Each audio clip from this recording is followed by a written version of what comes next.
The Atlanta Falcons are entering the 2025 season with not one, but two major developments that could tip the scales in their favor, and, Atlanta Falcons fans, you'll want to hear every second of it. So stick around until the end, and I'll keep you well informed. But first, be sure to hit the like button and comment below. What's your prediction for our first preseason matchup? What do you expect to see on the field? Let me know your thoughts. Now imagine this. The team's top draft pick is finally revealed, just as one of the most dangerous offensive weapons they'll face this year is taken off the field. This isn't just good news, it's the kind of head start that could set the tone for a playoff-caliber campaign. Jalon Walker, number 15 overall pick, the name that's been quietly echoing through training camp halls, the same name Falcons fans have waited with bated breath to see on the gridiron.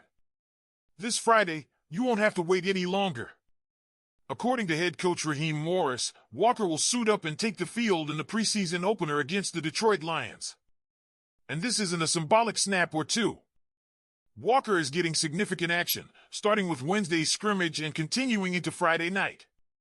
Let that sink in. Why does this matter? Because Walker hasn't been at full speed all summer. A nagging hamstring issue has kept him in limited action, but not anymore. Morris and the staff have taken a cautious, strategic approach with their physical phenom from Georgia. They didn't want to push him too early. But now, they're ready to let him off the leash, or at least give him some serious slack. And when you hear about this guy's traits, it's easy to understand the hype. He's not just a linebacker, he's a force of nature. A raw, athletic monster with the power to bulldoze through linemen and the agility to close in on runners like a heat-seeking missile. Raheem Morris knows what he's got in Jalon Walker, and now so will the rest of the league. But the good news doesn't stop there. In fact, it gets even better, and this time, the Falcons didn't even have to lift a finger. Minnesota Vikings wide receiver Jordan Addison has been suspended for the first 3 games of the season, including Week 2 against the Falcons. Yes, that Jordan Addison, the one who torched Atlanta's secondary last year with 133 yards and 3 touchdowns on just 8 catches. That performance wasn't just a blip. It was his best game of the season. A nightmare the Falcons' defense would rather forget, but now they won't have to relive it. Addison's suspension for violating the NFL's substance abuse policy comes as a blessing in disguise for Atlanta. It strips the Vikings of their WR2 weapon, leaving rookie quarterback J.J. McCarthy with significantly fewer options. And while nobody roots for a player's downfall, in the cold reality of NFL strategy, this is a game-altering shift. Let's talk about that matchup for a second. With Addison out, the Vikings' main offensive threats boil down to superstar Justin Jefferson and tight end T.J. Hockenson, who himself is coming off injury. That's a tall task for McCarthy, who'll be only in his second career start. What does that mean for the Falcons' revamped defense? It's go time. Raheem Morris has invested heavily in the defensive front. Jalon Walker, James Pierce Jr., Zach Harrison. These are not just names, they're disruptors, trained to blow up plays before they begin. The plan is clear: get to the quarterback early, force mistakes, and let the secondary feast. Speaking of that secondary, there's something special brewing. A.J. Terrell is transitioning from man-to-man coverage into more zone looks, a strategic shift that plays directly into the Falcons' new defensive philosophy. With a stronger pass rush, Terrell and company won't have to cover forever, they just need to contain. Keep the game in front of them. Let the front 7 bring the heat. And don't sleep on the safety duo of Jesse Bates and Xavier Watts. Bates already proved last season why he's one of the league's top safeties. But Watts, the rookie from Notre Dame, is turning heads. Physical, intelligent, fearless. He's the kind of center-fielding safety who changes games with a single read.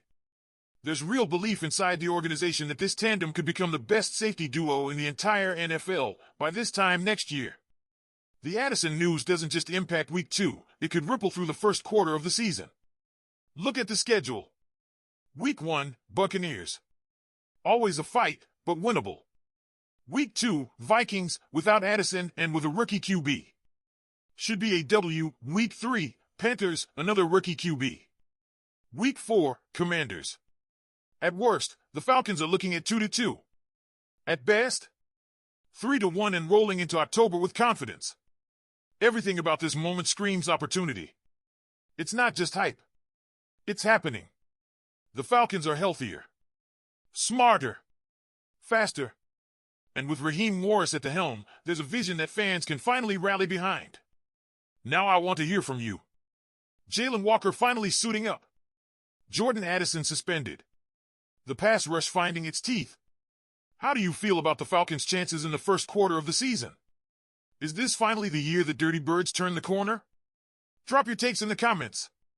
And as we roll into the rest of this storyline, Falcons fans, it becomes even more compelling when you zoom out and see the full chessboard taking shape.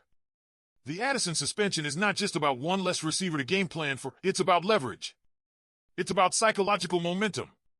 The Falcons have been caught on the wrong end of these scenarios far too many times, watching opposing players erupt in career-high performances. But now, the script is flipping. Let's dive deeper into the ripple effects on the secondary.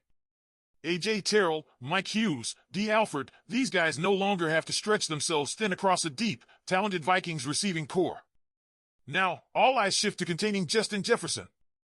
And while that's no small task, isolating the threat makes a world of difference for a defense trying to find its identity under a new system. And yes, we need to talk more about Xavier Watts. The rookie is already challenging veterans like Jordan Fuller for playing time. That's not typical. That's a sign of something brewing. He's already showing that blend of range, instincts, and aggression that's rare at the position. It's only a matter of time before he's commanding the back end of the field alongside Jesse Bates. And if that time is sooner than expected, we're looking at a defense with legitimate game-changing potential. The real magic, though, lies up front. Jalon Walker getting early reps, significant ones, isn't just a preseason bullet point. It's a signal. The Falcons aren't easing into the season, they're testing their weapons now. That edge-rushing trio of Walker, James Pierce Jr., and Zach Harrison gives Atlanta a level of versatility they haven't had in years. Speed off the edge. Interior disruption. Rotational depth. You can feel the shift. This defense is no longer reacting. They're dictating. And when you combine that aggressive front with a secondary no longer stretched thin, suddenly, everything clicks.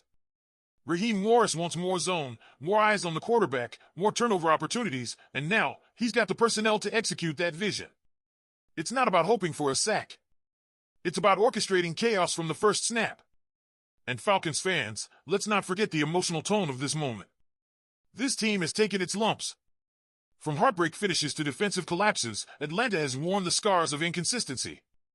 But what we're seeing now, in early August, is the emergence of a calculated, confident football team.